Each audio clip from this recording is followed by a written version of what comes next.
Redevelopment of a housing society involves transforming existing residential buildings into modern, sustainable, and efficient homes.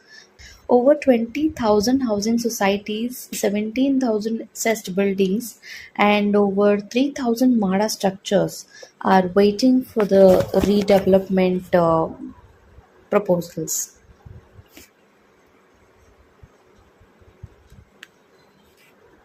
So, if your building is at least 25 years old or in dilapidated conditions, structural repair and renovation will only increase its lifespan by 4 to 5 years. Redevelopment is a more feasible and sustainable choice for the long run. The market value of a redeveloped apartment is higher than that of a repaired one.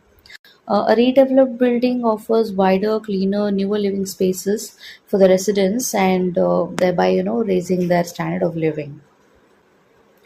But redevelopment is a massive undertaking that requires a highly proactive and careful approach on behalf of the housing society. A good developer plays a key role in unlocking the value of the property.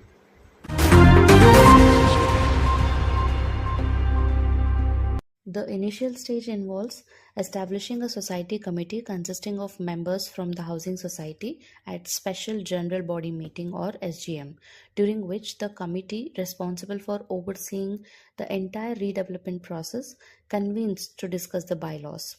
A special redevelopment committee is established to oversee the entire process.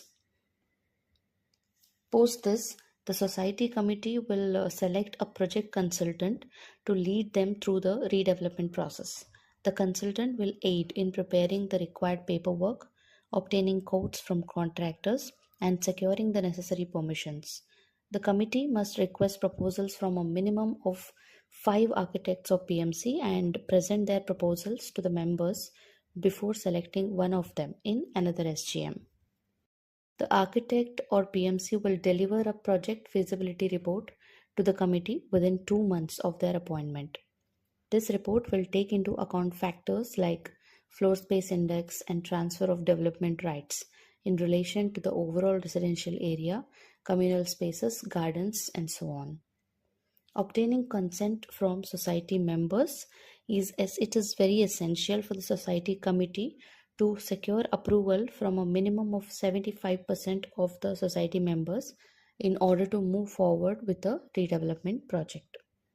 Once the consent is obtained, the SGM members or PMC has to submit the proposal to the respective authorities.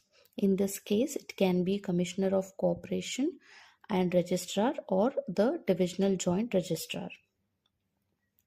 The architect or PMC compiles a tender document in order to solicit competitive bids from developers. One key requirement is established which is non-negotiable. This requirement may pertain to either the carpet area or the corpus fund.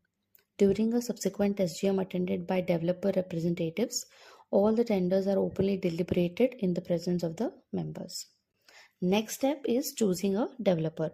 The architect or PMC makes a comparative study of the tenders, considering factors such as financial expenses, market reputation, technical soundness, successful projects of each developer, and shortlist at least 5. In accordance with the redevelopment rules, one of them is selected by three-fourth majority of the members, and the project can be initiated after making an agreement with the selected developer. Redevelopment of societies in Maharashtra requires certain documents to be submitted for the process to proceed smoothly. These documents play a crucial role in ensuring the legality and transparency of the redevelopment project. Here are the key documents that are typically required: Society Registration Certificate, Development Agreement, No Objection Certificate, Title Deed, Building Plan Approval, Occupancy Certificate, Society Resolutions, Financial Statements, and Consent Letters. The developer must complete the redevelopment project within a 2-year time frame with the possibility of a 1-year extension. As part of the agreement, the developer is required to provide a bank guarantee equivalent to at least 20% of the project cost. Residents of the building will need to relocate to temporary housing during the construction period. The developer typically offers alternative housing nearby or compensates residents with the monthly rent payments for up to a year. Prior to the evacuation of residents and demolition of the building, the developer is required to present the building redevelopment proposal to the local government for approval, leading to the issuance of an IOD, that is, intimation of disapproval. Necessary clearances from fire and environment authorities must be secured. Following these steps, the commencement certificate will be granted. Overall, the redevelopment of housing societies can lead to significant improvements in the quality of life for residents, economic growth, and a more sustainable urban environment.